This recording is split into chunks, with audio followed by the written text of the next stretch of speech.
Welcome to Reason and Theology, everyone. I'm your host, Michael Lofton, joined by co-host Eric Ibarra and also returning guest, Dr. Echeverria. Doctor, how are you today? Well, as under the circumstances of the country, I'm as well as can be expected. Yeah, same here. And I came from the seminaries that is shut down, although we're doing basically one version or another of distant learning. Yeah, how's that going? Any adjustments there? Or? We were given the option of either, trying to do class on Zoom, Yeah, right. something like what we're doing here, or some other online, but we could also do directed assignments, where we would give the students readings and, writings, and then we would comment on that. So I chose that because one of my classes I had 18 seminarians, so the other ones were easier to do. But yeah, so it's going fine. It's going fine. I can't complain. Yeah, and it's convenient that you're able to do that from right. home. That's Exactly. And as I said before we went on, I mean, I've never had the 9-to-5 job, so for me, it's not like, oh my goodness, I'm in my house. What am I going? And the other thing, of course, is, people in New York. Well, if they live in apartments, it's. I don't live in an apartment. We have a house, and we can also go. I mean, I go out. We go for a walk. I got to get some exercise because you can't go to the gym. And I do go to, I'll do some shopping, and I'll bring my disinfectant wipes with me, for the cart. And you got to wear the gloves and the mask at this point. I'm now wearing a mask. You're not. I am wearing a mask now. Oh, you are? Okay, good. Who knows? You can't really get a straight answer on whether is a mask helpful. The Surgeon General says you don't have to wear a mask. There's no evidence that the mask actually helps, and blah blah blah. But I wear it anyway, just in case. Why not? Just in case. You never know. It won't hurt anything. That's for sure. But the other thing is, of course, in this day and age, you have FaceTime. I communicate with my daughters. One is in England, the other one's in New Jersey. So I communicate FaceTime, or text messaging, emails, and with other people, and you can do Skyping. And so we're not. I mean, it's not like 50 years ago, where even 25, 30 years ago, where there were only two. I remember going to South Africa once, and my wife didn't come with me. There were only two ways to communicate. Either by telephone or by aerograms, which don't exist any longer, of course. Or alternative, there was fax machines, but I didn't own a fax machine. You had to go into a place of work, and maybe they had a fax machine, but otherwise you were just, that's it. I mean, but now we can do what we're doing now. Yeah, it's easy to stay connected now. The only disadvantage right now is, of course, with most churches being closed. That's still true. That is true. Something that we're watching. Bishop Barron. He has mass on Sunday, and he has a daily mass, and I mean, okay, it's not ideal. I know there are a lot of people, Catholics, who. Trying to urge the bishops to lift these sort of restrictions on having public masses, and urging priests to be creative and having maybe masses in a mass in the parking lot, and so on and so on. But hopefully it'll be over soon enough. We'll have to see what happens on Easter. Yeah, I hope that curve starts to go down. Yeah. Also, of course, you want to touch your face, but you're not supposed to touch your face. You want to scratch your eyes, or it's itching. So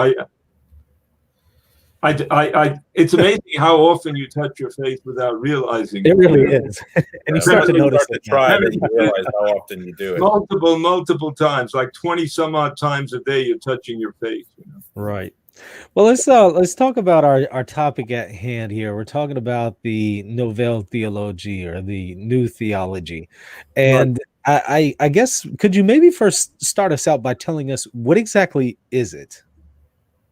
Well, I think it was, a renewal movement in the I'd say 40s and 50s of the last century, and in France.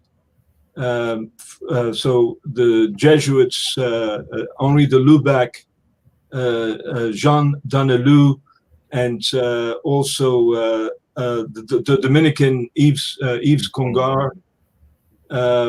It started with, I mean, you could also say that people like, von Balthasar were part of it, and even to a certain extent Ratzinger and John Paul II, because they were all interested in this ressourcement, going back to the authoritative sources of the faith, a creative renewal of our understanding of those sources, so that we could go faithfully forward.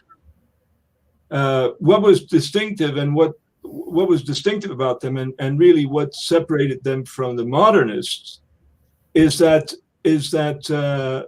they accepted Catholic teaching. They weren't trying to, and there's a reason for that, but they accepted a Catholic teaching. I have a quote here.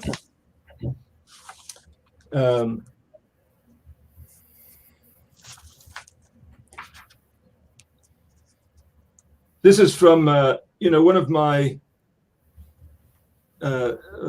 theologians, not Catholic, but Berkouwer, who was for me very formative, and I think probably as a Protestant has written the best book on the Second Vatican Council in 1964. Remember, I think I've said before on here, he was at Vatican II. He wasn't a delegated observer. Right. Because the Dutch church that he belonged to, the Dutch Reformed Church that he belonged to, didn't have any ecumenical relations with the Catholic Church.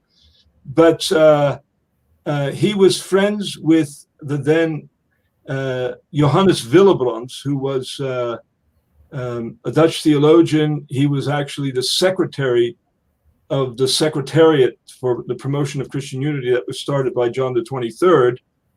And Berkouwer was always involved in ecumenical conversations in the Netherlands, and so he was a personal guest of the Secretariat, and in '64 wrote his first book on Vatican II.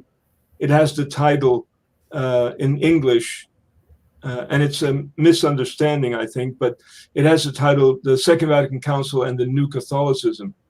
The translator of that was a well-known, he's dead now, a well-known American Reformed theologian, ethicist, taught at Calvin College, but was at, for many years, but then was at Fuller Theological Seminary. His name was Louis Smedes.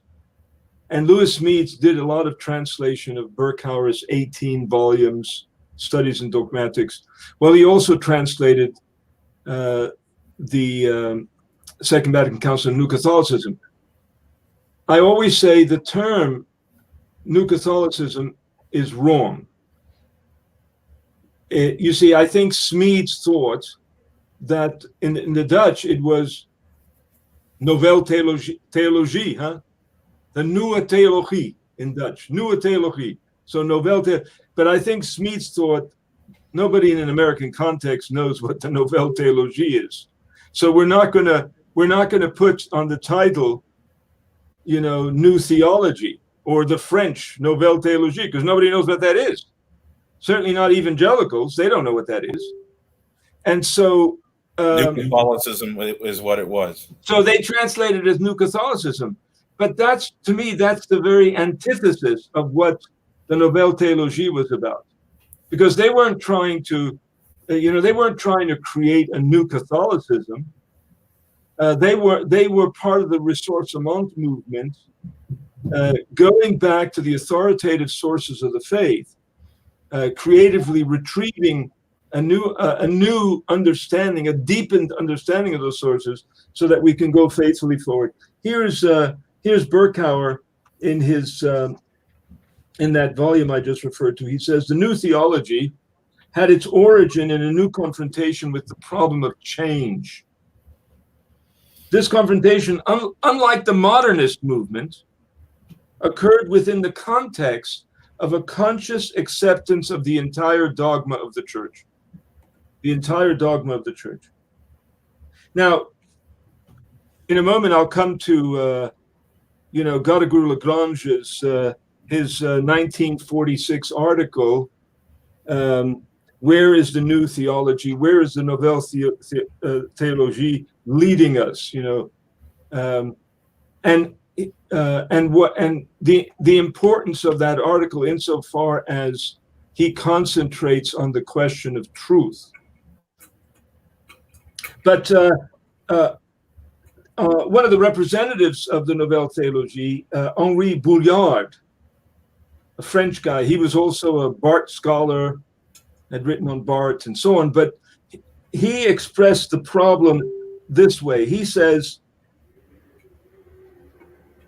if the mind evolves, then the representation of the truth must evolve.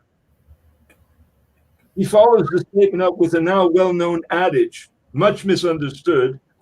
If theology is not related to contemporary life, it is false theology.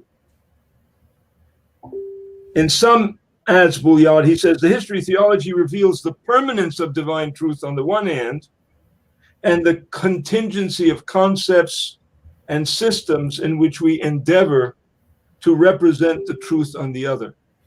What a difficult duo to maintain, right? No question. The question of identity and change. You see, I mean, if we go back to what's his name, Vincent of Lorentz, he also, way back 5th century, he says, is there no progress in religion? Progress. He uses the word progress. He does. And then yes, of course, there's progress, he says, but then he distinguishes progress from change. Mm-hmm. Because change is when one thing becomes something else. Right. Progress is, famously that that's where he says, yes, of course, there's progress, development, but it's identity. There has to remain the same. He says, there's progress or development within the limits of the dogma, according to the same meaning and the same judgment. So alternative formulations have to mediate the same meaning and the same judgment of truth, because judgment has to do with truth there. And so my example that I often give, because it's a relevant one nowadays, you can't have people who say same-sex marriage is it's development, but that's nonsense, because corruption. It's corruption. Of course, it's corruption, because constitutive of the identity, if you will, the type, if we use a Newman term, of marriage, is permanence, two-ness, male and female two-ness, and sexual differentiation is a fundamental prerequisite for the two to become one flesh.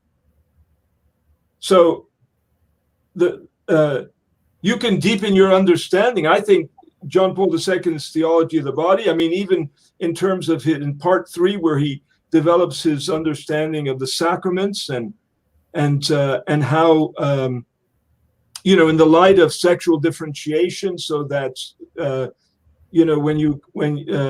when you pledge your troth, when a man pledges his troth to a woman and vice versa, he says that sexual differentiation, there has to be a corresponding, it has to be grounded in sexual differentiation. Well, so the point is that if you, same-sex marriage, quote unquote, denies sexual differentiation, denies that it denies what Jesus says, because Jesus in Mark 10 and Matthew 19, he points us back to the creation text of Genesis 1:27. God created man in his image, male and female, he created him. Therefore, a man shall leave his mother and cleave unto his wife, and the two, well, which two? Well, he's already told us that male and female shall become one flesh. And so sexual differentiation is a fundamental prerequisite for the two to become one flesh. Only a unitive act can be generative. When the Catechism says that, same-sex sex is not open to procreation, well, the reason it's not open to procreation is because there's no realization of the unitive act. A reproductive type of act is a unitive act. And if you don't have that, you don't have marriage. So my point is that would be a change, you see. That would be a change, because it's a change in the fundamental, in both the meaning and the judgment of truth regarding the nature of marriage. So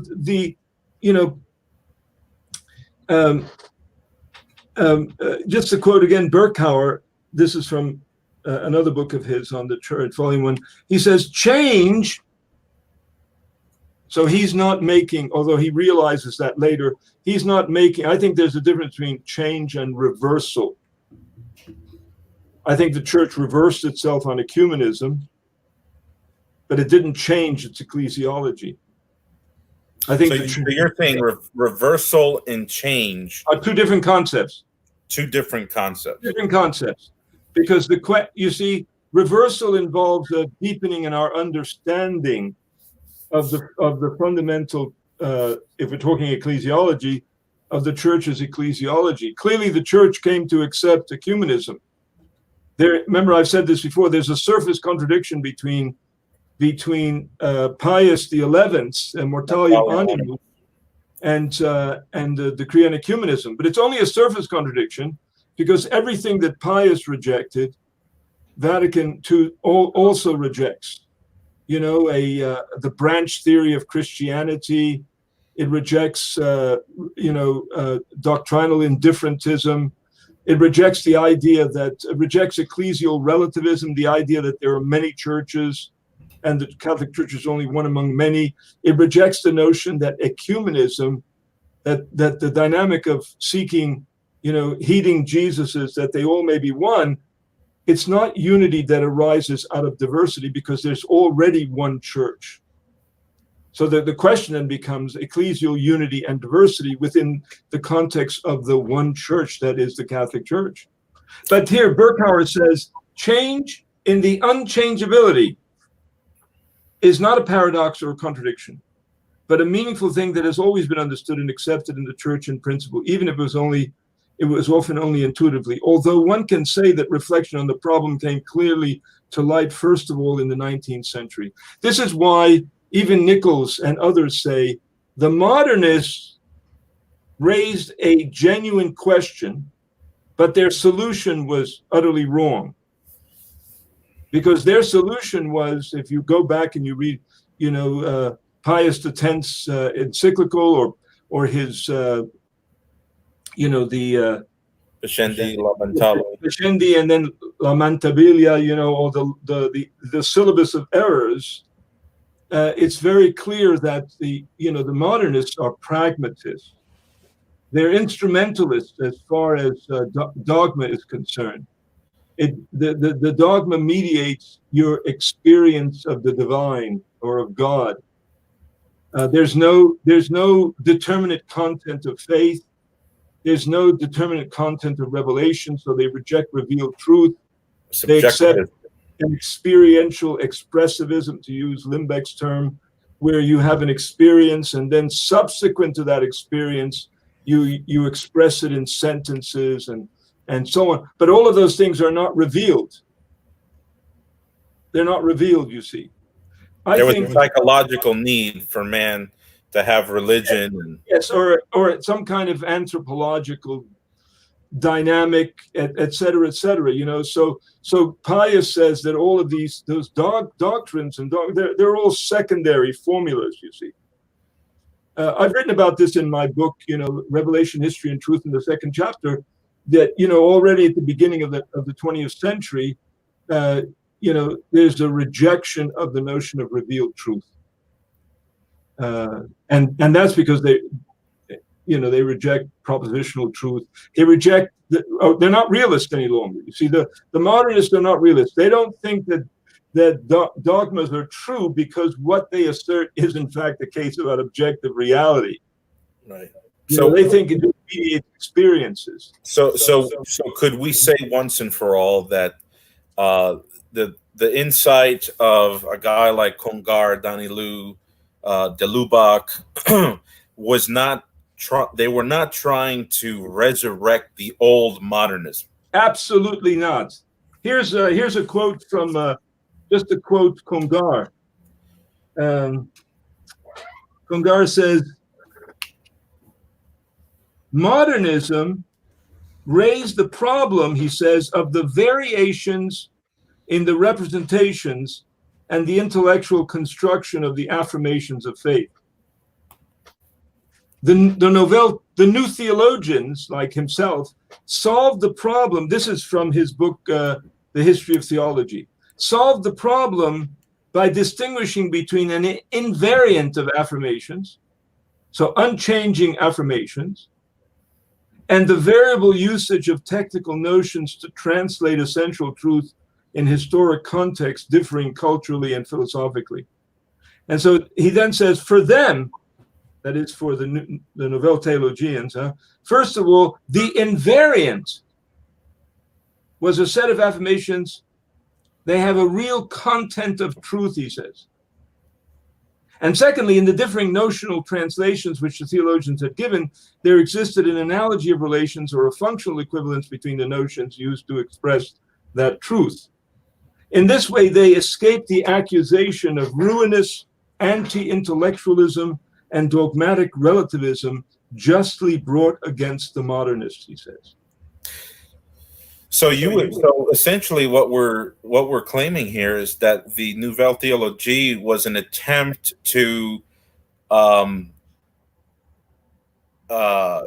we saw with the old modernism that originally came out, and the death knell in 1908, 1910, 1914, all the schools and the universities had to take an oath against modernism.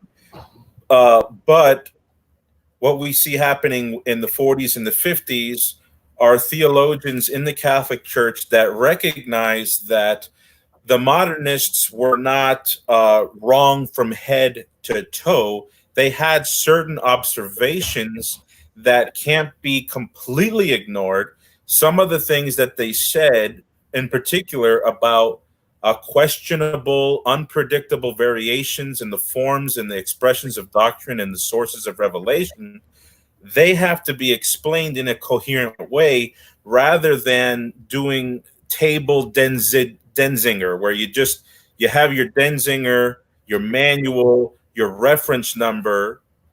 I love Denzinger. Yeah, no, no, I'm not. I know you're not. I know you're not. Denzinger, Theologie. It's kind of like all you do is look up the text. Right? They used to call it like the Denzingerian theology. You just put it on positivism. It's considered a kind of theological positivism.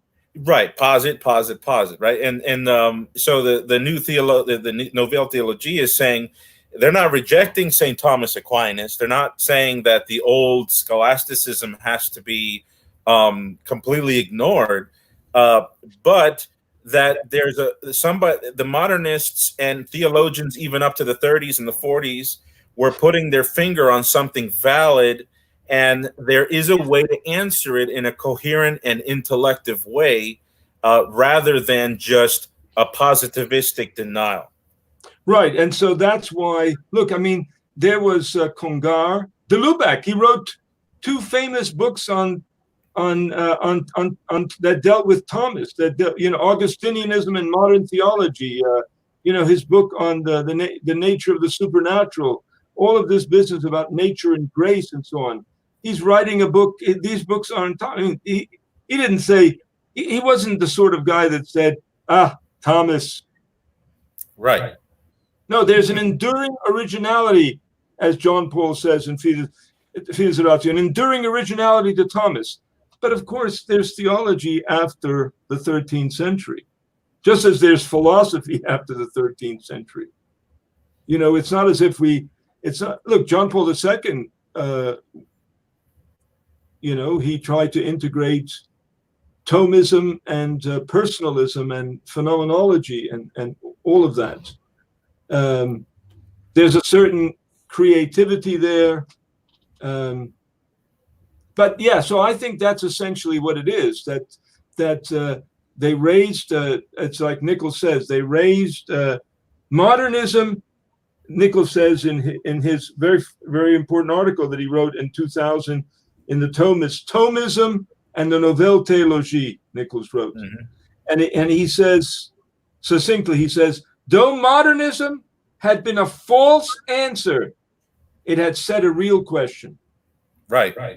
How do we explain the relationship between, fundamental, invariant, unchangeable, dogmatic truth and the way that it's expressed and formulated? How do we express the relationship between identity and change, as it were? The fact is, remember I said this before to you guys, I think we have to be able to account. This is what Benedict says in this hermeneutics of Vatican II, people who only, people who interpret the council in terms of discontinuity and rupture.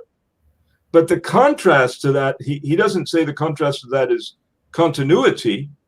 No, he says the contrast to that is the reform, renewal, and reform within the continuity of the one subject church.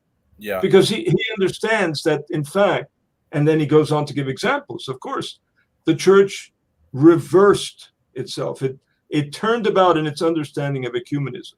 Yeah. But it didn't result in a change in Catholic the first principles of Catholic ecclesiology. The church, there was a reversal on religious freedom, but it didn't result. I've been reading Lefebvre's book.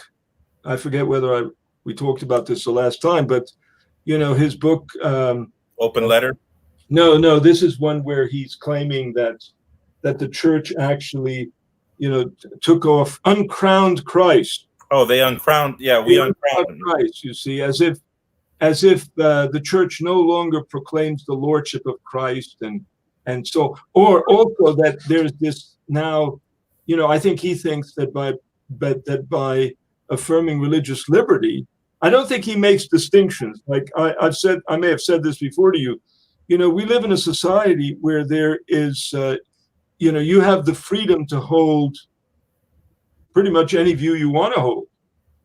But that's a legal matter. Right. That doesn't mean that you're justified in holding the things that you're holding, nor does it mean that what you hold is in fact true. I don't think he makes those distinctions, and so he seems to suggest that if you affirm religious liberty, then you're really saying that error has rights. But Vatican II never rejects the notion error has no rights. It's the subject who has rights, even when he affirms erroneous and unjustified views. I think those are important distinctions. Truth is not. There's one theologian, is Jesuit Hugo Rahner.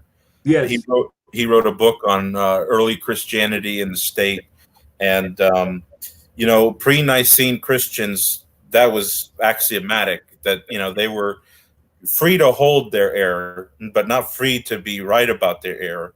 No. And they, and in worst case scenario, they would be banned from the church, and they would, have to resolve that with God. What you freely hold, does not mean that it's true, nor does it mean that you're justified in holding it to be true. That's why. So the society is such that there has to be a public forum. Remember the book by Newhouse, the naked public square, religion and democracy in America. So we're now in a culture, of course, where it's harder, to engage people on this level. Right. So how does the church now actively promote itself when the stage that it had for centuries is completely taken away. Right. It's really how Dignitatis Humanae approaches the question. Right. So then the question is, we've moved from the old Christendom to the new Christendom. The old Christendom was an ecclesiastically unified culture. The new Christendom is the sanctified laity engaged in the transformation of the culture. And Right. so in that engagement, of course, we now have to push back against the culture, which is privatizing the Christian faith, privatizing the church, privatizing, the proclamation of the gospel, religious indifferentism, many of those things that, the things that Gregory XVI and Merari Voss in the early 19th century, and then later on Leo in his encyclical on religious liberty. Vatican II, the Declaration on Religious Liberty still rejects those things. But it asked a question that neither Gregory nor Leo asked, because now it's a different context. There's not only religious diversity, but intellectual diversity. And so now the question is, how does the church engage the culture? What kind of culture must there be? That's why someone like Neuhaus was always pushing it back against the idea of a naked public square, you see, as if to say that a religious and a religious or morally based public policy was somehow unacceptable, couldn't be allowed.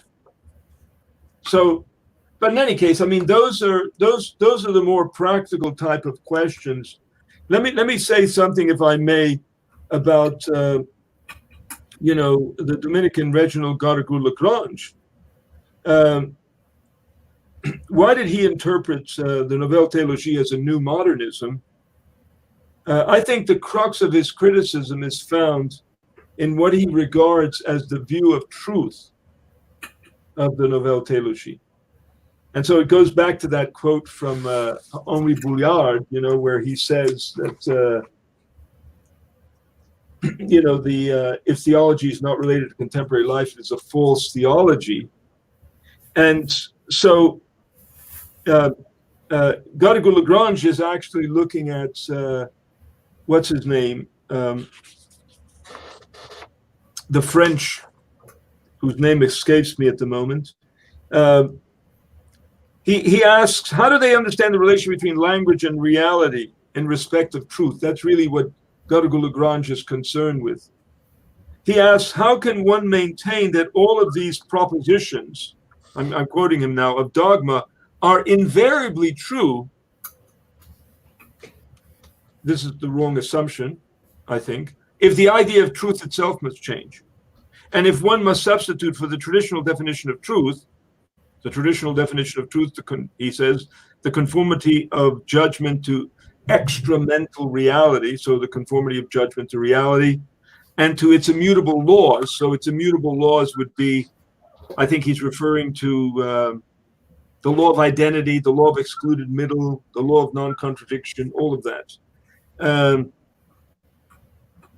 What has been proposed, he says, in recent years by the philosophy of action. So he's talking about, it'll come to me, the French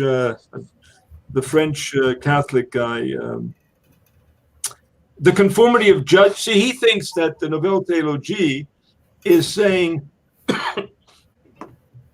that judgments have to, this is very important because this is the new modernism, I would say, of the pastorality of doctrine approach, sort of fits the criticism of Garrigou-Lagrange, but not of the Nouvelle Théologie. Because what Garrigou-Lagrange is saying is that Maurice Blondel, that's the French guy I was thinking of. So Maurice Blondel, he wrote this book on the philosophy of action and all that. And then he wrote this book, very famous book that Erdmans published later on in English, History and Dogma. And so Garrigou-Lagrange thinks that Blondel, and hence also what's his name, Bouillard, are saying that in order for something to be true, it has to be contextualized. It has to connect with the current culture. It has to. It has to be not just listening to the culture, but what makes it true is that in fact it's connected to the culture. You see, right? He sees it as a rejection of propositional truth, of immutable. He sees it as I had this quote from Lamentabili, where in paragraph 58 it says, "Truth is no more immutable than man himself, since it evolved with him, in him, and through him." And so Garrigou-Lagrange sees wrongly, I think, the Nouvelle Théologie as saying that, because they, this quote also from what's his name, from Bouillard, that a theology that's not connected or to contemporary times is false theology. False theology. Right, exactly. So he sees Blondel as introducing, and he thinks Blondel is an anti-realist, basically. Yeah. And so dogmas are not judgments of truth. They're not judgments making assertions about objective reality, such that the dogmatic proposition is going to be true if and only if what it asserts is in fact the case about objective reality. Otherwise, it's false. So he says,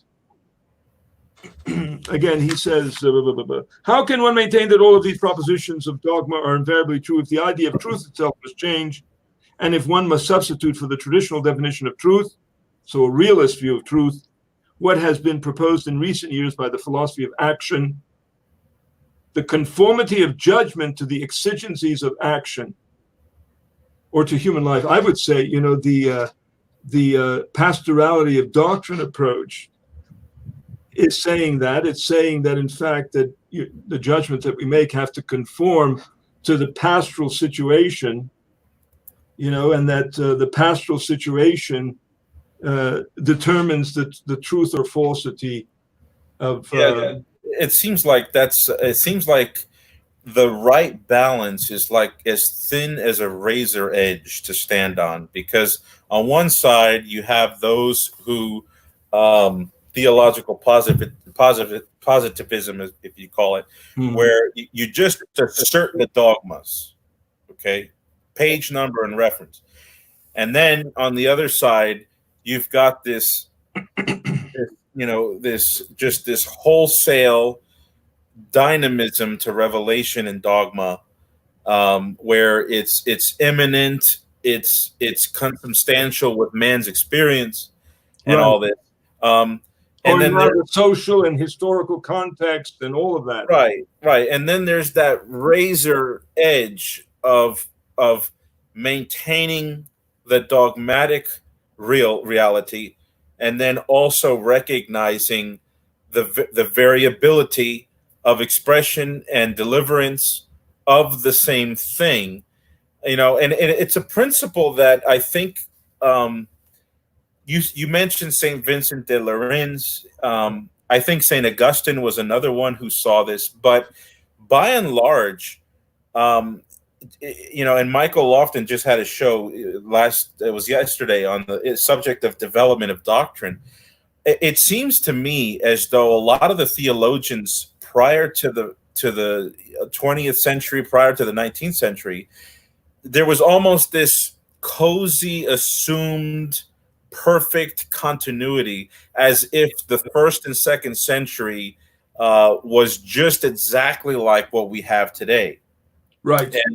And I think Newman, this is why Newman is so sometimes he's imputed with this idea of being the proto-modernist. Right. But it's a reality of history that we have to face, that on the one hand there is the apostolic deposit, and then on the other hand there is this idea which becomes more of itself by the course of time, by by in many varied ways. An idea is further absorbed and looked into, expressed, deepened. But again, if we stick with the Lorenian view, is that the alternative expression has to be according to the same, it has to be within the limits of the dogma. Right. According to the same meaning and the same judgment. Right. Let me, go ahead. But, you know, and the whole thing there is that a lot of guys, you know, who are conservative, traditional Catholics today, they get this, you know, they're willing to admit that the Nouvelle Theology was not an attempt to resurrect the old modernism. They understand that it was not an attack against Thomism or scholasticism in theory, or the or tradition in theory. But at the same time, they can't help but notice that there is this thin line separating the concepts that they were communicating and the more recent ideas that we see going on. What you hear in and I know some people try to say that Pope Francis and what he says is not similar to what when he was Father Joseph Cardinal Ratzinger, later Pope Benedict XVI, now Pope Emeritus, were saying, but it almost seems as though there is a tacit acceptance that development of doctrine can lead to a change, and that's really the mental gymnasium that a lot of this workout comes from, because they're saying, okay, we understand that the Vatican II theologians, like Bishop Robert Barron, he's unashamedly in support of Vatican II and the what was it, the Journal Concilium, or the Communio, the Communio. Ratzinger, you know, a lot of people refer to themselves as Ratzingerians. These are people who see the Second Vatican Council not as a heretical synod. They don't see the Catholic bishops, taking Catholic tradition and just giving a big thumbs down and bringing in all this new modernistic heresy. But at the same time, they have a point that can't, just like the modernists had a point that can't be ignored. The new conservatives or new trads, they have a point that can't be ignored, namely that when you have the Vatican opening up a session of, applauding and receiving people who are not married but living together, cohabiting couples. Yeah, I agree. There's no question about it.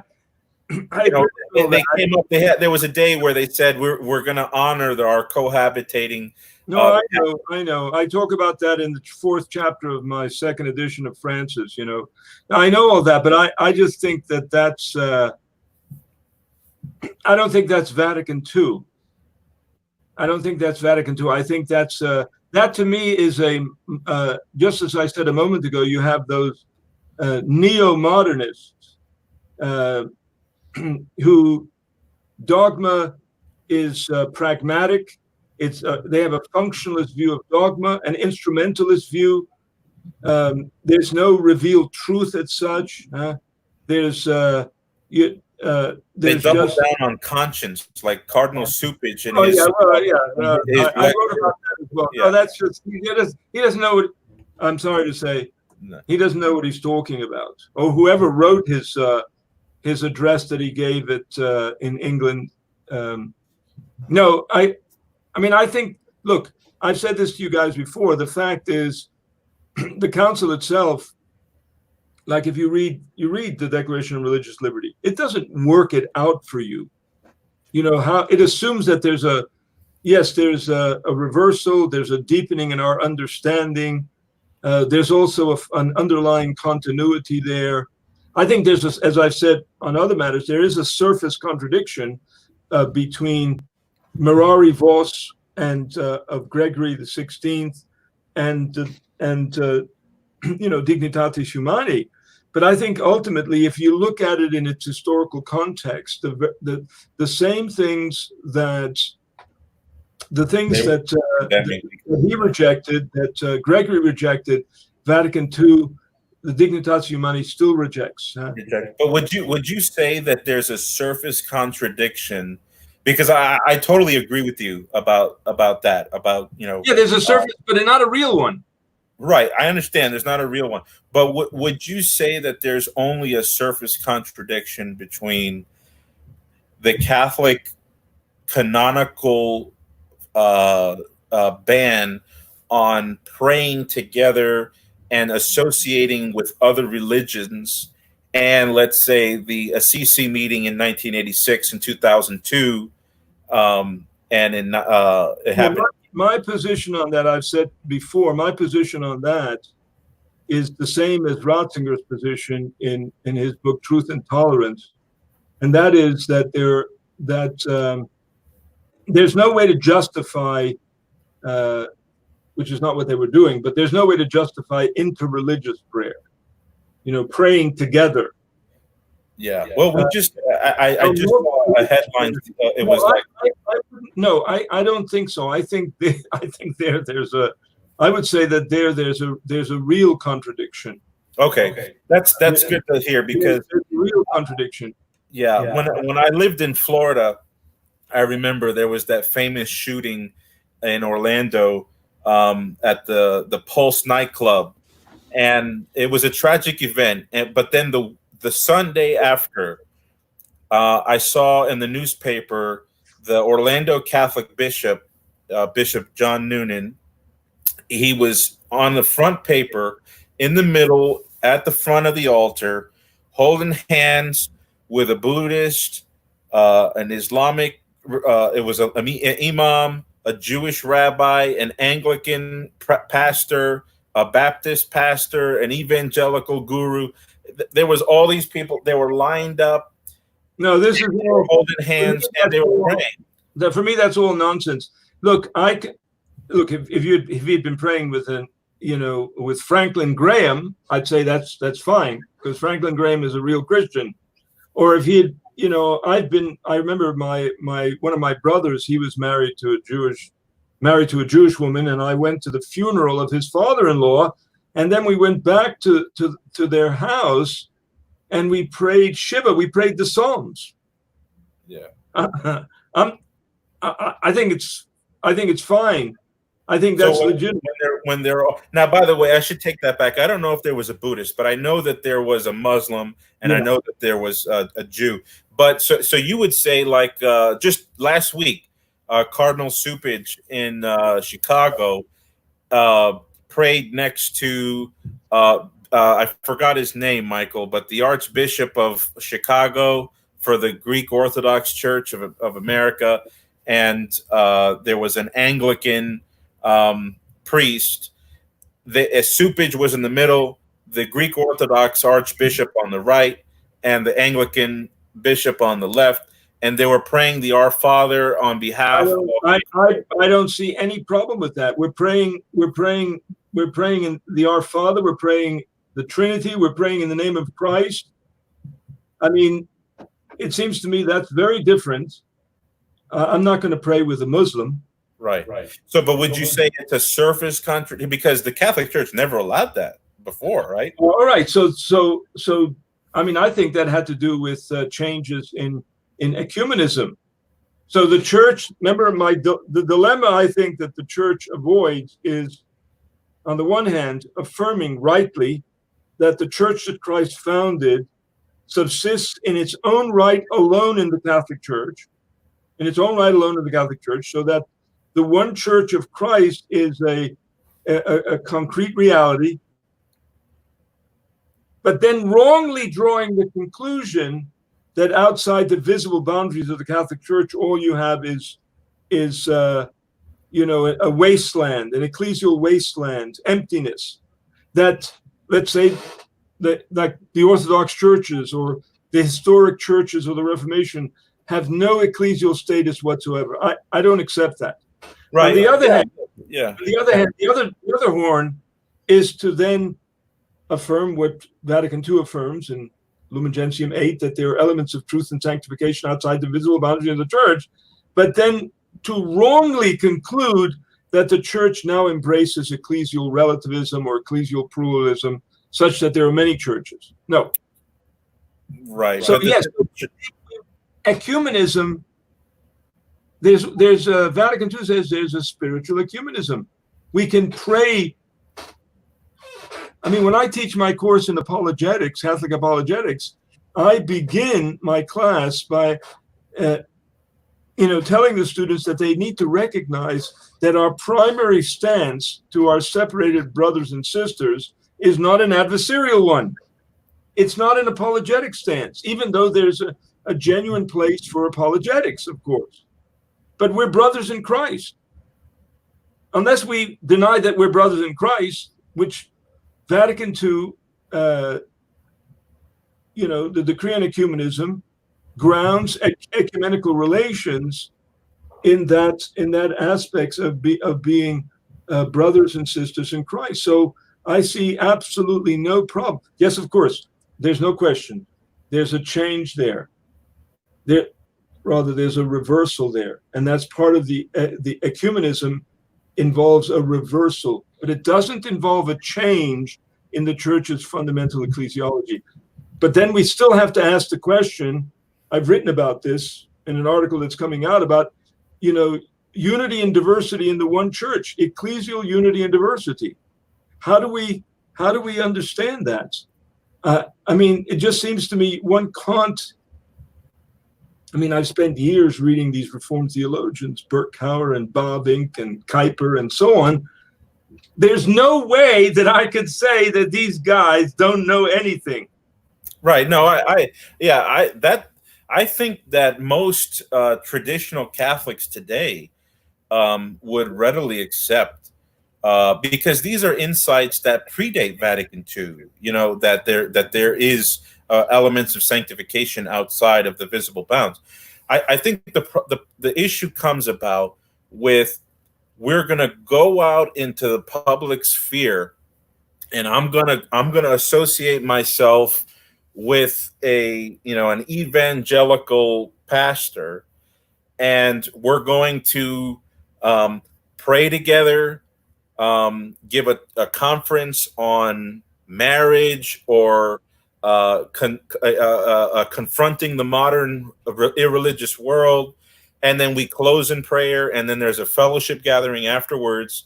The idea that's being given there is that the evangelical pastor is not in a position where the pressure on him to rectify his state of alienation, the objective state, not necessarily the subjective state of estrangement, but a Catholic just freely going through the motions of allowing a non-Catholic to think that there's no pressure, there's no need for the Protestant or the Eastern Orthodox, or there's no pressure for them to. In fact, the ecumenical dialogue between the Eastern Orthodox and the Roman Catholics is a perfect illustration in the Balamond Agreement.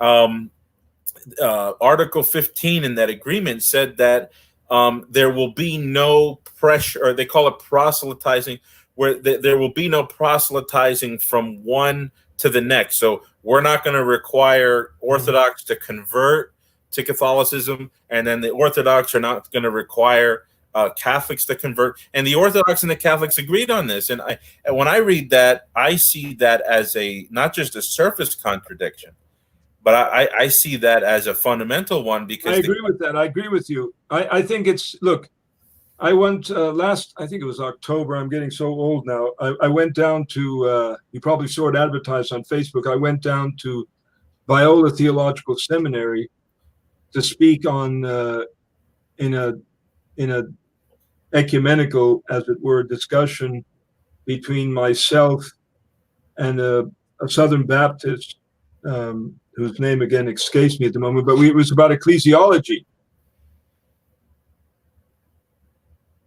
Catholic ecumenism requires me to state the whole truth about Catholic ecclesiology. I made no attempt there to hide the idea, that the church holds, that the church that Christ founded subsists in its own right alone in the Catholic Church, such that there is what I call the scandal of particularity regarding ecclesiology. Right. There's only one church. Right. So if I'm going to be invited to talk with an evangelical, if we're going to talk about marriage, well, they don't accept marriage as a sacrament. Well, I'm certainly not going to present the understanding of, yes, of course, there obviously there are points of convergence there and so on, but you have to present the decree on ecumenism says you have to present the fullness of Catholic teaching. Yeah. You can't. Yes, of course, you have to be attentive. I'm always attentive to the way it's formulated because it may be a stumbling block, to them and so on and so on. But I'm not going to pussyfoot around and make it seem as if I don't want to promote religious indifferentism or doctrinal indifferentism. Yeah, I know, and I think that I think when we go back in church history, Jaroslav Pelikan, he does probably the best with going through the course of history. You see this intolerance of associating with those who are non-conforming or the non-conformists. So, and like all the way back to the Didache, or even back to Paul's epistles, you have those lines, make note of those who do not follow the pattern and have nothing to do with them. Or the Didache, which says, those who are impenitent have no contact with them. Or in the councils, when anathemas used to fall on heretics, there was this sense of, having nothing to do, not just with the original heretics, but even their children and their children and their children. So for so many centuries, the Coptic schism, the Oriental Orthodox schism, the Greek schism, the Albigenses, the Waldensians, the Conciliarists, the Protestants, the Catholic Church has always had an understanding that you can't have anything to do with these people on a spiritual basis, as if there's a share in your the theological experience.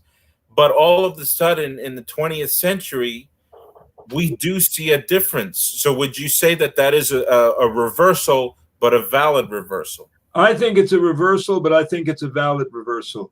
Okay. I cannot imagine. I didn't know Berkhauer personally, but I cannot imagine not being able to pray with Berkhauer. It's impossible to think that. He didn't, he was all about, at a certain point, he was all about engaging in ecumenical discussion with Catholics, and that's why he was invited to Vatican II. But I cannot imagine. I cannot imagine that we don't recognize. We recognize that we're brothers in Christ. Now, does that mean that that we don't try to evangelize them? Does that mean that we ignore what divides us? There's nothing in the Decree on Ecumenism, nothing in Ut Unum Sint of John Paul II that leads to that conclusion. The Council does not promote a religious indifferentism. So, I think yes. I think that I'm sorry to interrupt you, but no. Because when I read history from the first century forward, like I said, I see a steady, one singular view. There is no blurring of the line that separates the true believers and the those who are outside the church. But why can't we say that? Why can't we say that someone who confesses Christ, who Euria and Chalcedon, isn't he a true believer? That's like right. I'm getting there. So what I'm saying is the bishops, the church fathers, the bishops of the first 7 councils, then the bishops of the next 13 councils after that, you see that they know the principle of conscience and personal responsibility and culpability. They have that in the moral theology of the medievals. They recognize that personal responsibility and moral culpability for both belief and morals is mitigated through ignorance and other things, but they never applied that to heretics and schismatics. Right. And then now in the 20th century, I think what happened was Catholic theologians, and this is going on everywhere, even in the Protestant world and now in the Orthodox world, where they're recognizing that, yes, the bishops of the past used to see a straight line down the middle. You're either in the church or you are out of the church. You are either with Christ or against Christ. You're either saved or not saved. You're either on the broad way to destruction or on the narrow road. Well, I accept that. I think that's right. Yeah, no, that's right. I accept that, of course. Yeah, no, we're preserving the type. But what they never did in my reading of history is they never took the concept of mitigating factors to the correct faith and certain moral obligations, and they never applied those mitigations to envision that it's possible that there is somebody outside the church who might be saved. And that idea, the first time I see it ever even coming up is with Francisco Suarez. I mean, Thomas Aquinas brought it up, but he thought that those who are outside the church, if God wants to save them, God's going to immediately give them a full-fledged knowledge and faith of the truth. But later on, we saw this idea of mitigating circumstances, right, and we applied it to people who are not just not Catholic or Protestant or Orthodox, but even people who don't even know God in particular at all. And I think that that's where the reversal came from, while at the same time there's a preservation of type when it comes to personal circumstances and how that mitigates the guilt of disbelief. Look, the paragraph 13 of Lumen Gentium, at the conclusion of that paragraph, it talks about how God calls all men to salvation. God calls all men to salvation. Right. And in the 14th paragraph, it says that faith, baptism, and the church are necessary for salvation. Yeah, Vatican II makes that clear. And then in the 15th paragraph, having made that point, remember it distinguishes, well, in fact, at the end of paragraph 13 or at the beginning of paragraph 14, it distinguishes between those who belong to the church and those who are related to the church. Right. Okay. And then you could say, yes, those who are related to the church, those who belong to the church are Catholics. But then those who are related to the church who are in communion, but imperfectly so, are going to be those who confess Christ, who honor the authority of Scripture, and so on. That's in paragraph 15. Those are going to be the separated brethren. Right. And then in paragraph 16, then it's explicitly concerns, those who they're not even related to the church as such. They don't belong to it.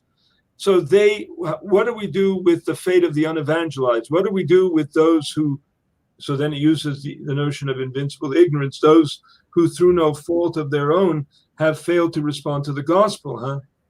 Right. So that's a very, I think that's an important discussion. Oftentimes, what's ignored there, and Ralph Martin argues that well in his book, "Will Many Be Saved?" And that is that paragraph 16 actually consists of 3 paragraphs, and the third paragraph, after having talked in the previous paragraphs about invincible ignorance and the conditions under which you judge that someone is invincibly ignorant, and that it's a matter of grace, prevenient grace, then it says, but very often men fail to respond to the grace, you see. The evil one. Yeah, et cetera, et cetera. So you then have the transition. The concluding sentence of 16 has to do with proclaiming the gospel. And then, so the transition from 16 to 17 is all about proclaiming the gospel. It's all about, yes, you have the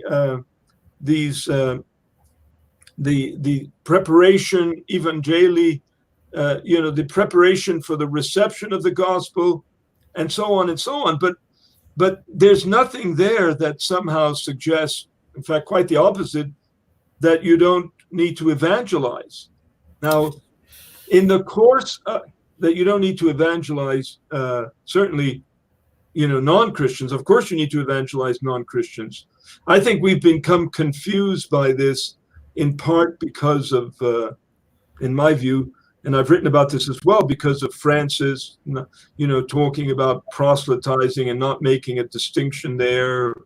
What is, I mean, there's even a point in him where you get this idea that if you actually, that the initial evangelical encounter involves affirmations, affirming certain things to be true, engaging in, doctrinal assertions and so on, that somehow, in fact, he says that somehow is denying the freedom. In my view, he's totally confused about this. Okay. But I don't think Vatican II was confused about this, nor do I think that Benedict is confused about this, or John Paul, because both of them thought that, dialogue eventually involved questions about justification, questions about truth. At some point, both of them say, Francis never raises that question, but at some point, you have to say, you have to provide a justification. Why am I not a Jew or a Buddhist or a Muslim? You have to be able to make it. You have to be able to defend your claim. And so. But St. John Paul II is. I don't know if you are familiar with this prayer that he gave, and I think it's on the Vatican website. Maybe the listeners can provide a link. But he prayed. He said, Saint John the Baptist, protect Islam. At the end of one of his prayers, and the way that St. John Paul II interacted with Muslims and Jews, and we see that still with Pope Francis. It seems as though he's willing to have not just really good friendships with Jews and Muslims, not just active relationship and discussions with Jews and Muslims, but even going so far as to have to give the atmosphere that they're sharing in the mystery of salvation.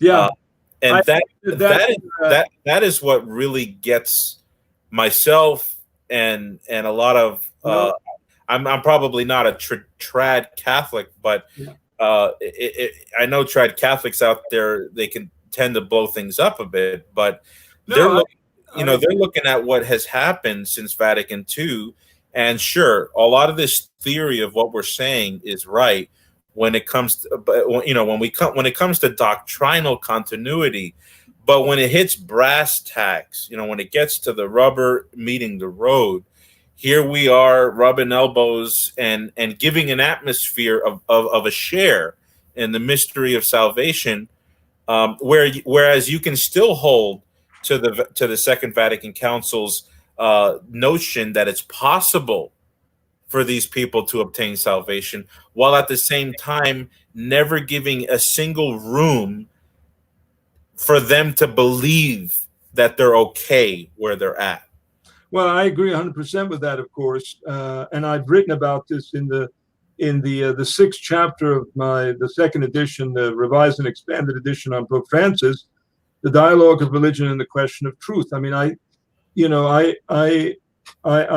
written about this because at its core, one of the things I say is that even though Francis distinguishes between evangelization and dialogue, the fact is he creates, in my view, he's creating a culture of indifference regarding the truth of the Christian faith, precisely because he gives the impression that we're all sharing in the mystery of salvation. Right, and so on. right. But if you press him, he'll admit that the Catholic Church. Yeah, I know. The true church. I know. But when it comes to him actually living out the evangel, to evangelize. I agree with that.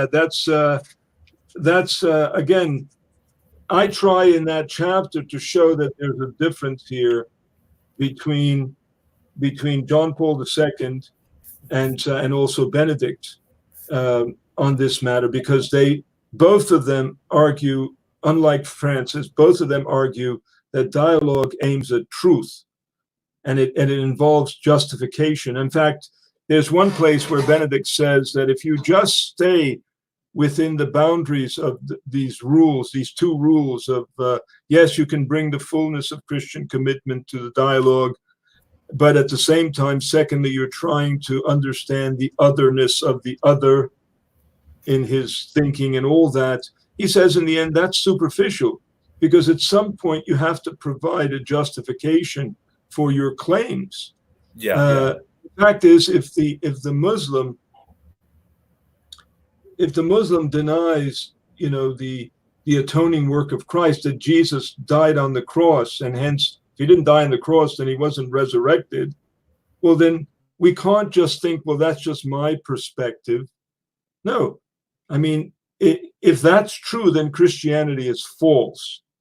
If Jesus didn't die on the cross, if he didn't rise from the dead, then Christianity is false. And so we need to be able to justify our truth claims and all of that. So when one of and you brought up Ratzinger, Pope Emeritus Benedict XVI. One of the more troubling writings that I have of his, I printed it out, is in 2000. Let's see, 1986, 1986, 96, 2006. I think it was the 20th anniversary of the Assisi prayer meeting, where, and this is not too long ago. So this is, we're going back now 14 years ago. I know it's, some of our listeners are young, so that's long ago, but that's just, for goodness sake, that's just the other day. And in 2006, if you Google it, the 20th anniversary of Assisi, Pope Benedict XVI, and he gave a speech where he defended the activity at the Assisi prayer meeting in 1986, which, if anybody here has watched it, you can go on YouTube and watch what took place there in Assisi. You really do have pagans, not just non-Catholics or non-Catholic Christians, but you have pagans that are being given, they're actually given assignments where they're assigned certain space where they're allowed to get their tools and all the stuff that they use in their worship, and they put it all together.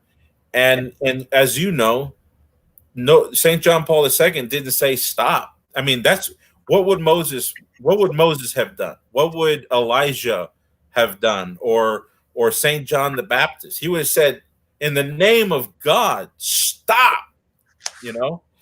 And yet I still see Pope Benedict XVI, one of my favorite theologians, defending the Assisi prayer meeting. And I just don't know what to say. I'm perplexed, and I really don't know what to say about it. Well, my view is one doesn't have to agree. One doesn't have to agree with everything that is either asserted or even, practiced. I go back to, and it just happens that I have a copy of it with me. I go back to, tolerance, truth and tolerance, where he's discussing, the matter of the whole matter of interreligious prayer, and he says, to me, it provides a philosophical and a theological context, because he rejects he's discussing, in fact, some documents that try to provide a theological basis of interreligious dialogue, which he rejects in the end, because he says this.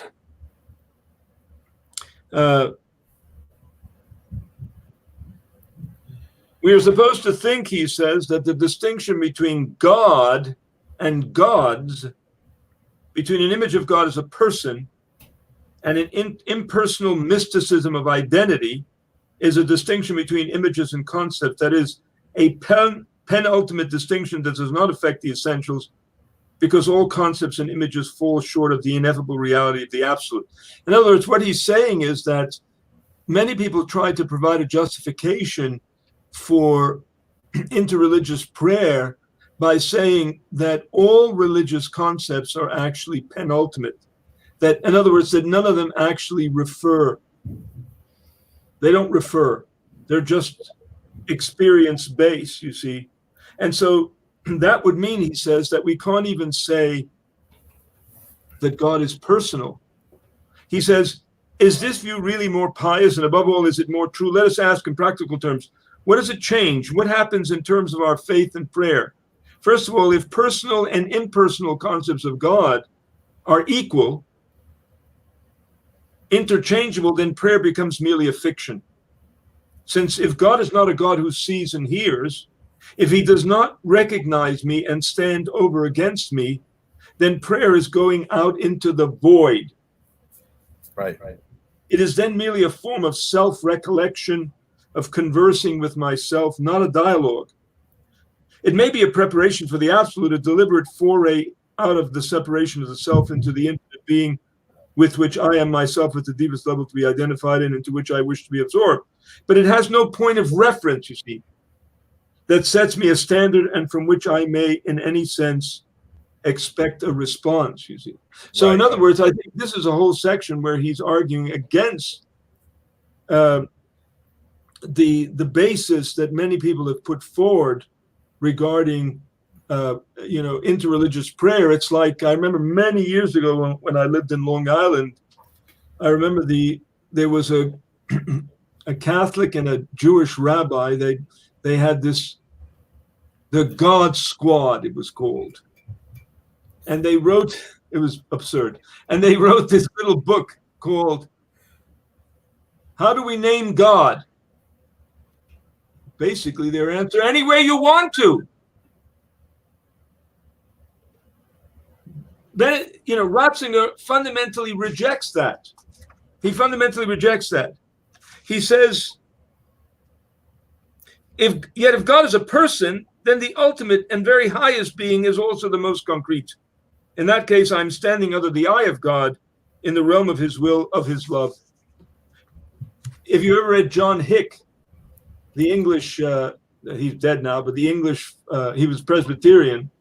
And then, he went from Christ the center, from an ecclesiocentric to a Christocentric, to a theocentric, to the kingdom of God, where the kingdom of God was about, social justice and the like. Right. So Ratzinger says, because this is how it is, the Shema Israel is for Israel as equally for the church, the immutable basis of our existence. Hear, O Israel, the Lord our God is one Lord, and you shall love the Lord your God with all your heart, with all your soul, and with all your might. The martyrs of Israel died for this faith, as is the martyrs of Jesus Christ, and so on. Between God and the gods, between a personal and impersonal account of God, there is in the end no middle way, he says. Right. No middle way.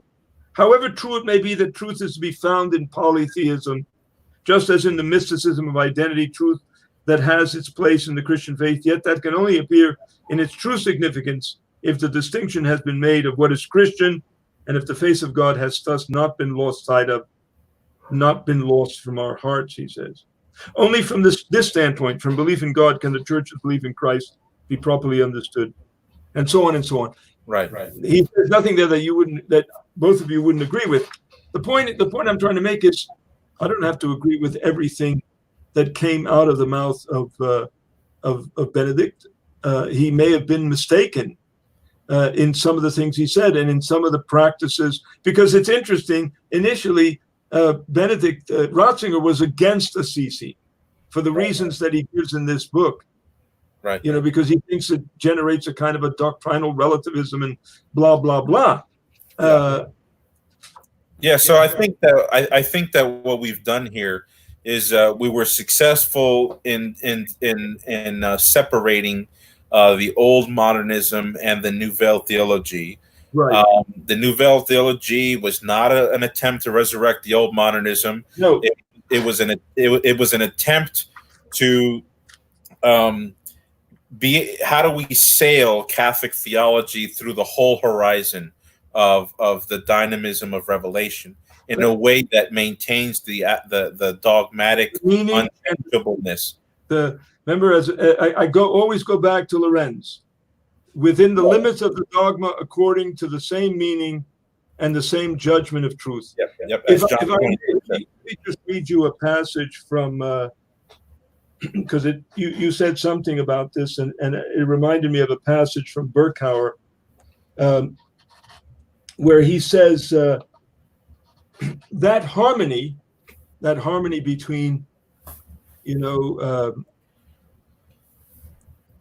doctrinal formulations had always been presumed, he said, virtually self-evidently to be an implication of the mystery of the truth.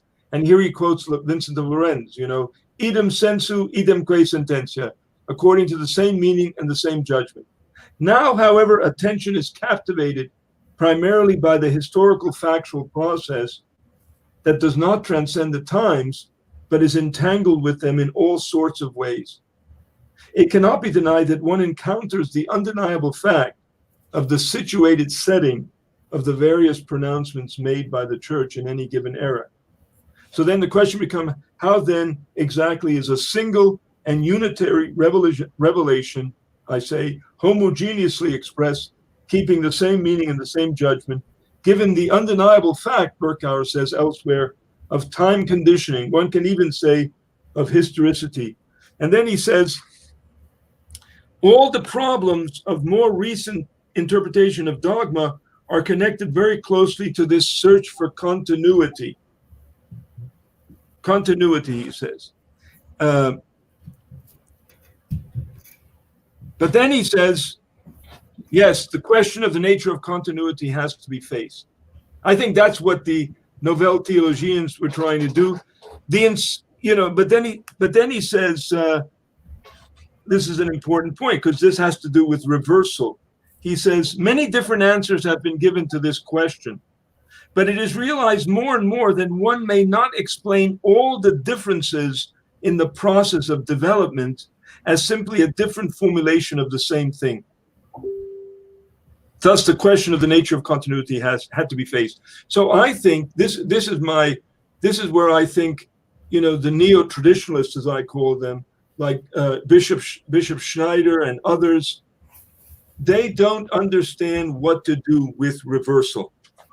They don't understand what to do with reversal, and so they assume so that when they look at Vatican II, when they look at you know, the Declaration on Religious Liberty, on ecumenism, they either see it as a matter of, like Roberto Mattei, as a matter of pastoral judgment, which you don't have to accept. Right, and I think it's kind of ridiculous. I mean, forgive me for saying this. I'm a huge fan of Athanasius, Bishop Athanasius Schneider. Yeah. I think that there's a fundamental ignorance of history as well, because, like, for example, the veneration of icons, the early church vehemently, you know, disallowed this, but eventually, there came a time where it reversed its position on having pictures in the holy place, and it developed a way to theologically to make that continuous. Right. The same thing with the church, the church's relationship to the state before Constantine, before Theodosius, and before Justinian, and definitely before Charlemagne.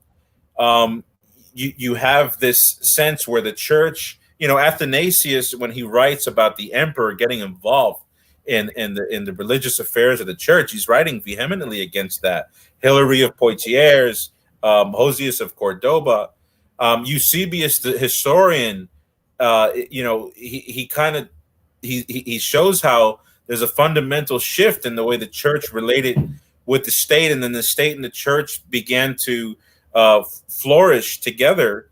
That was a reversal, but it wasn't a change.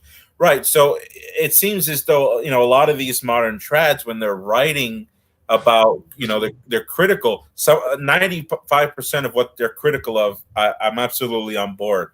But there is a sense in which they think as though the apostles were venerating icons, were petitioning the state to mandate Christian form. Mm-hmm. You know, none of that was actually happening, and a lot of the modernists knew that. You know, like Raymond Brown and some of these guys, these scholars, that they were picking apart traditional ideas about Christian doctrine in its primitive era. We've got to be able to account for reversals that don't change doctrine. I agree with you. That's what I've always argued. Yeah. You got to be able to account for reversals without change, you know, and that's the whole point of Vincent, you see. Yeah. I think you're 100%. I think you're 100% correct. I think, though, you know, I think old modernism and new theology have nothing to do with each other. But what we're seeing now is what would we call it that we're seeing? This I call it neo-modernism. It's okay, a neo-modernism. You would call it modernism. It has an instrumentalist view of doctrine as opposed to a realist view. The very thing that Garrigou-Lagrange was complaining about with respect to the Nouvelle Théologie, it seems to me that's precisely what is going on in contemporary, you know, the neo-modernists. You know, they have an instrumentalist view of doctrine, so it just mediates experience of the divine. They don't think that there's any determinate truth content in revelation. They're anti-realists. They're pragmatists, and so all of that, it seems to me, you know, yes, of course, it's pastoral, the pastoral context, but the pastoral context is really what you know, what determines both the meaning, as it were, and the truth of the gospel. Because they think Vatican II changed everything.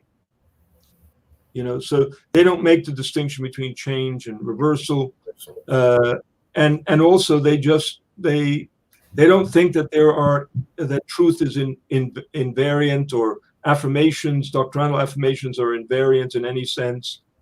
and so they're anti-realist. Right. You know, so yeah. I mean, I think that that's where they are. That's the other reading of Vatican II. You see, and unfortunately, that's a dominant reading among many Catholic theologians. You see, so I divided up. You have the Lorenians. You then have the who are trying to account for developments. But at the same time, they distinguish change from reversal.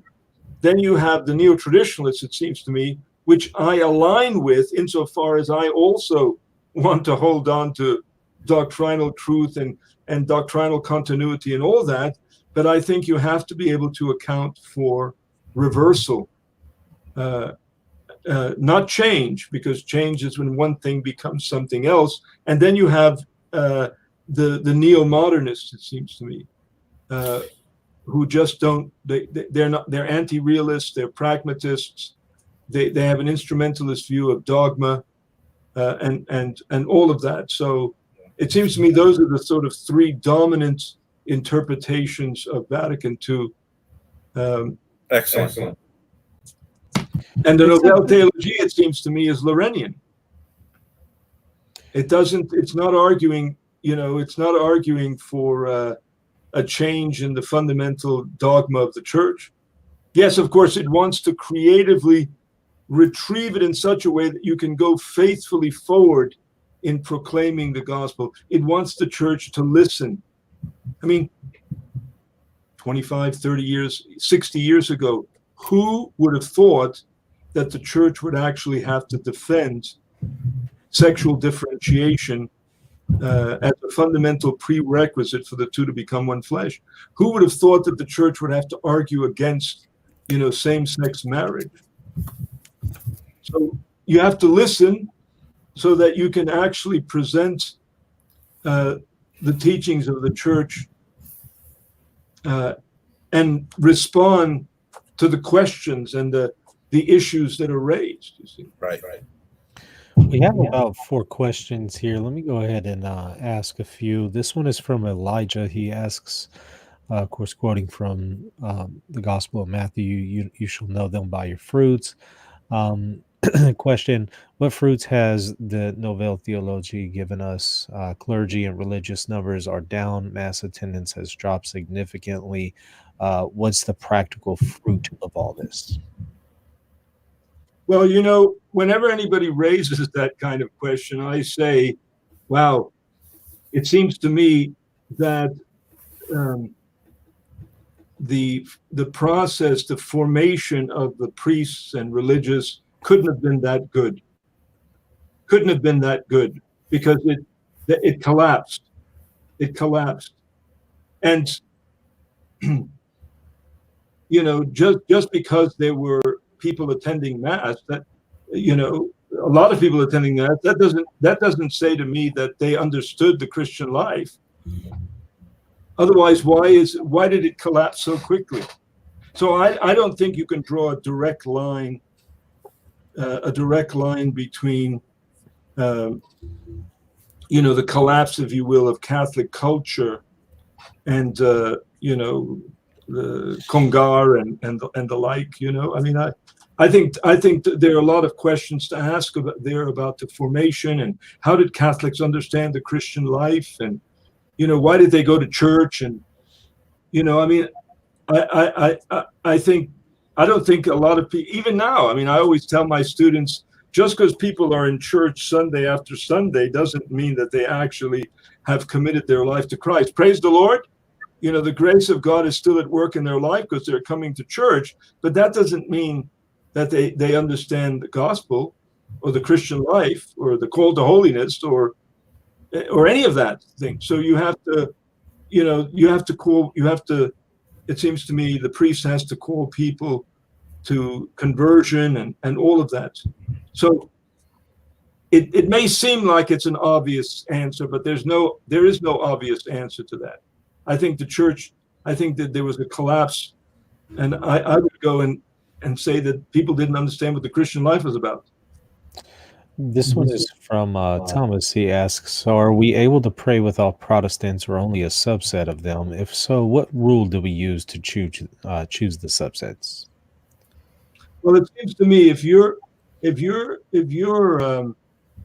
having fellowship, friendship, spiritual friendship with someone who confesses Christ as Lord and Savior, who confesses the authority of Scripture, who confesses the Trinity, who when you say, well, at Mass we confess the Nicene Creed, this person affirms Nicaea, Chalcedon. Well, it seems to me that he's a brother in Christ. But does that mean that that I can be indifferent with respect to everything else? Of course not. Of course not, because you get into people who are I can have conversations with people like that, and pray, and their ecclesiology, they have a Baptist ecclesiology, which means that they're Congregationalists, and they don't accept infant baptism, etc., etc. So I'm not going to say, well, it doesn't matter what your ecclesiology is, or it doesn't matter whether you accept infant baptism. But if we're brethren in Christ, well, I don't see why you can't pray with them. But that's not the end of the conversation, of course. This one is from Nazim. He asks, does the current state of the church vindicate Father Lagrange and his condemnation of the Nouvelle Theology as a slippery slope? Well, I've written about this. I don't think who am I? But Father Lagrange, I don't think he understood. I think he had a mistaken view of the Nouvelle Théologie. I don't think that their understanding of truth was anti-realist. For that matter, I would say that probably the understanding of truth of Maurice Blondel was also not anti-realist. But that's how Father Lagrange interpreted the Nouvelle. Father Lagrange interpreted the Nouvelle Théologie. This is a long conversation, but I just think he was wrong about it. If you accept his presupposition that their view of truth was basically a historicist view of truth, that somehow truth changes and so on, well, then, of course, which I think is what we find in neo-modernism today, then, of course, I agree that that's a mistaken view. But I don't think that's the view of the Nouvelle Théologie, because that assumes that the Nouvelle Théologie and modernism are basically just the same. And I reject that. I don't think that's true. I think that's one of the key assumptions, I think, of the neo-traditionalists. I mean, like Roberto Mattei and so on. He thinks that there's no real difference between modernism and Nouvelle Théologie.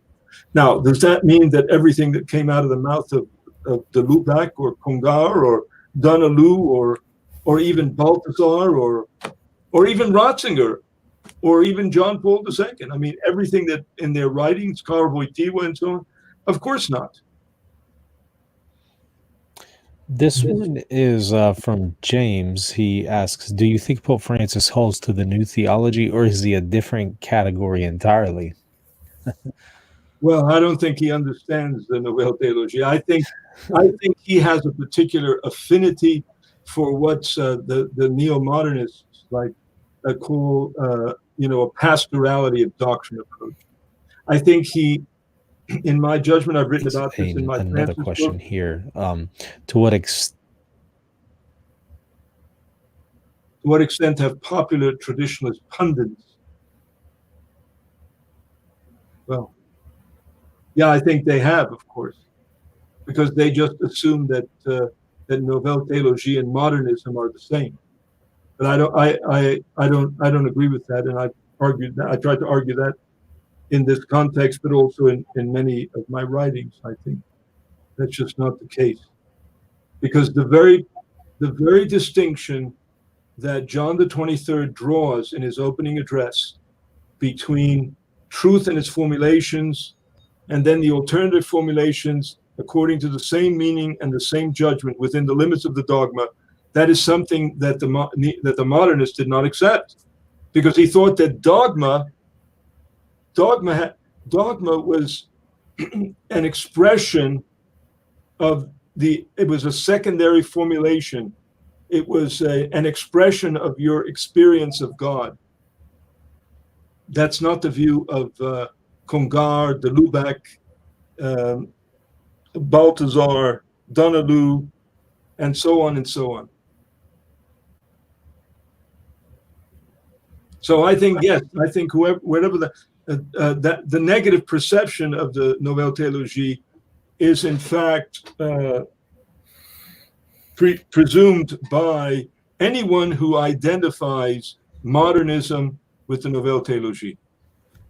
I don't know. I'm sorry, I got cut off there. I don't know if you answered this one. To what extent? That's what I'm answering. You did. Okay. Okay. Popular Gotcha. perceptions of the new theology. Okay. Now he's nailing it down by saying life site news and blah blah. Yeah, blah. I didn't know if you got that or if I'd cut out before it. Okay. Thank you. There's one more also from Nazim. Can the church reverse her stance again in matters of ecumenism and religious liberty? Well, I suppose I don't think so, because the church has actually linked the question of ecumenism with respect to the fundamental ecclesiological question, the relationship of ecclesial unity and diversity. I often tell my students, Catholic ecclesiology, you can't write a Catholic ecclesiology textbook and then have as an appendix the question of ecumenism, because ecumenism is at the very heart of the church's ecclesiology, that they all may be one. And so ecclesial unity and diversity, it seems to me, is a fundamental question raised by the church now. And the question of religious liberty, well, the church now accepts that it's true. Religious liberty is something that is true. So we may deepen our understanding of religious liberty depending on the historical context. We may argue even more now that we need a. Remember, as I keep referring back to Father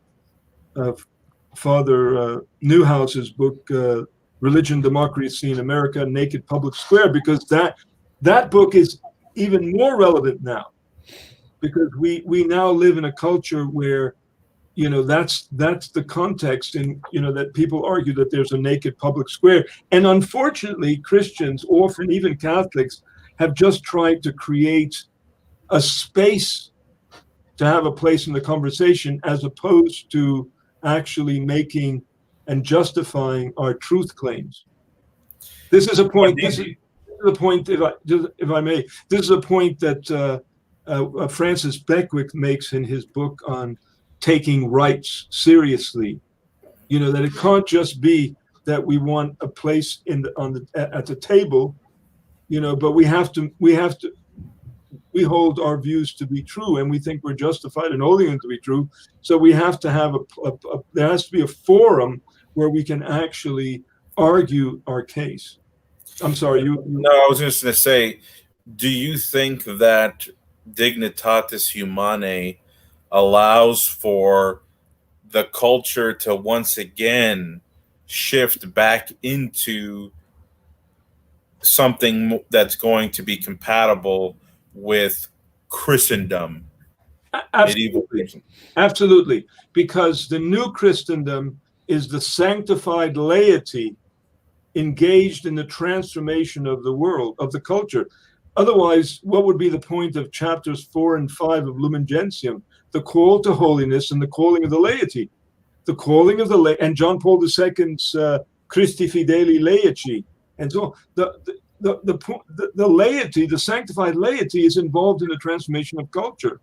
So in that sense, of course, we can work for a transformation of the culture, one that comes to a recognition of the lordship of Christ. This is why I don't accept Lefebvre's claim that somehow Vatican II, uncrowned Christ or denied the lordship of Christ. So that lordship is going to be affirmed in a way different way than it was, when we had an ecclesiastically unified culture. That's the old Christendom, an ecclesiastic. I mean, for me, the views of Jacques Maritain's Integral Humanism, his book on Man and the State, and I mean, I think of course, we're involved, the church says, in the transformation of the culture for the sake of Christ. So we want to defend the God. We want to I mean, what's the point of John Paul II's 95 encyclical Evangelium Vitae? To defend a culture of life. It's not a private matter. We're not privatizing the Christian faith. That can't be. That's not right. We're affirming the lordship of Christ over all areas of human life. That seems to me to be explicitly affirmed by chapters 4 and chapters 5 of Lumen Gentium. And also, why would it have a chapter on the decree on the apostolate of the laity? What's the apostolate of the laity is not being hospitality ministers or lectors or any of that thing. The apostolate of the laity is to be engaged in the transformation of the culture for the sake of Christ. That involves a culture in which it's possible, to have a conversation, dialogue, critique, justification, all of that. I don't see any more questions, so we'll go ahead and end it here. Do you have any maybe some upcoming books or articles that you could maybe put a plug in? Aside from as far as the book is concerned, aside from the second revised edition of my Francis book, I have several articles coming out. One has to deal with, it's called Mercy and Truth, a pastoral approach to individuals in spiritually and morally problematic relationships. Mm-hmm. That's coming out in a collection on pastoral care, and that's where I engage critically, Father, what's his name? The Jesuit guy who's James Martin. And I have several articles having to do with the whole question of, doctrinal developments, essentially making the points that I make here. In fact, I have an article that I have to still write for a book that's coming out in. I was asked to contribute to it by the Cardinal Burke, and it has to do with the development of doctrine. So I was asked to write something on Vincent of Lorentz. Anyway, so I'm always writing something. I'm writing a review of, at the moment, of John Paul II's this new book, The Message to Fundamental Message to an Unbelieving World. That's it was just recently. It was translated, and it's published by Ave Maria Press, I think it's called. But yeah, so that's pretty much, what I'm actually doing also. A few years in 2013, Brill published my book on Berkhauer and Catholicism. Nobody bought it, I said, because it cost $250. But I have a second edition that I'm working on, because the first edition was 500 pages. Brill is interested in my writing a second edition, and it's been seven years since it was published, and my thinking has developed in the same direction, but has become more articulate. And so I want to reduce it to less than 300 pages, as opposed to 500 pages, because and also it'll be a paperback, which means that it'll be less money. A friend of mine just wrote a commentary on Proverbs, but he wrote it for Brill. It's published by Brill, and so it's like 160 pages. Most people are not going to buy Who in the world buys that? I mean, we've got books out there that are $100, $150. This has got to be for classes. Well, it's for, like my book, it's for libraries. Yeah. And you can buy individual chapters. It's like my Revelation History and Truth book. It's about 200 pages, but Peter Lang, it costs $95, you know. Wow. It's a lot of money. So, but you can buy individual chapters of it. Right. But yeah, so these kind of publishing houses are very expensive. Let me put a plug in for a book by my friend and colleague, Father Guarino, Monsignor Guarino. This is, I think, probably the best book on Vatican II on this whole question that we've been talking about tonight. The Disputed Teachings of Vatican II, Continuity and Reversal in Catholic Doctrine. Can you hold it up? Can you hold it up for the camera? Yeah. Oh, where is it? Oh, yeah. I think you got to move it this way. Where do I go? To your right. To my right. Oh, there okay. You go. A little bit up. There it is. Yeah. It's published by Erdmans. Okay. So that makes it cheap. You know, I think it's like $19 or something. But it's a fantastic book. He also tries to show that there's an underlying philosophical continuity, so that Vatican II didn't reject, you know, Thomas, or that a lot of these scholars who were involved in the drafts of the schemas and all that they were, you know, they had been trained in Thomistic philosophy, the philosophy of St. Thomas. And so I think I wrote a review of it for Catholic World Report, but I think it's a great book. But I think we have to be, I mean, obviously there are many things I like, Athanasius Schneider, and of course, at the end of the day, I side with Athanasius Schneider over the, liberal Catholic theologians. But on the other hand, there are things that it seems to me that neo-traditionalists like him are unable to account for, and that has to do with this matter of reversal. Being conscious of the fact that a reversal doesn't entail a change in the fundamental teachings of the church, that it's surface contradictions, but in the end not real contradictions, that if you look at it historically, you go back and you look at the text in its historical context. Mirari Vos, one of the reasons, Gregory rejects religious liberty is because he thinks it entails religious indifferentism. Well, Vatican II rejects religious indifferentism.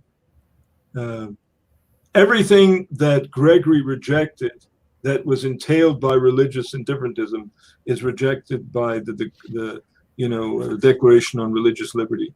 But unlike Gregory and unlike Leo, their response wasn't one-sided. You see, they asked the question. Vatican II asked the question: well, what is religious liberty actually getting at? What is it getting at? Just like, what is ecumenism actually getting at? Everything that Pius XI rejected was rejected by the Decree on Ecumenism. But it goes beyond that. If you read, Congar's great book, True and False Reform in the Church. So that's for me the upshot of it. But as you rightly say, Nouvelle Théologie is not a neo-modernism. Yeah, excellent. This is great. Yeah, we're right at 2 hours, so we're going to go ahead and cut it here. All right. And I don't see any additional questions. So again, thank you for coming on once again. We'll definitely have you on. My pleasure. More. Maybe one time, I don't know when exactly, but maybe we could talk about this new book by Karol Wojtyła, this 1965 book that he wrote on, the message, the fundamental message to an unbelieving world. Yeah, absolutely. I think that book is actually a forerunner of his 1975 mission. Sign of Contradiction. Which he gave to Pope Paul VI. Pope Paul VI asked him to do, a series of Lenten talks. Yeah. But maybe we could talk about, John Paul II's message to an unbelieving world. It's really his theological commentary on Acts 17, the Areopagus, St. Paul, Mars Hill. Oh wow! Yeah, it's a great text. Yeah. Well, yeah, I'm definitely up for it. That or any other topics that you want. I'm definitely game. Be safe, be healthy. You too. Thank you Take for it coming easy. on. Hopefully, God willing, the Lord bless us that life will get back to normality again. Indeed. Well, everyone, thank you all for watching. Please, the culture and the economy and yeah, people's livelihoods and all of that. indeed. All right, good seeing you guys. Thank you, everyone. Thank you all for watching. Share this on your social media, on your Facebook, Twitter, all that good stuff. Don't forget to like and also subscribe. God bless you all. God bless. Take care, guys. How do I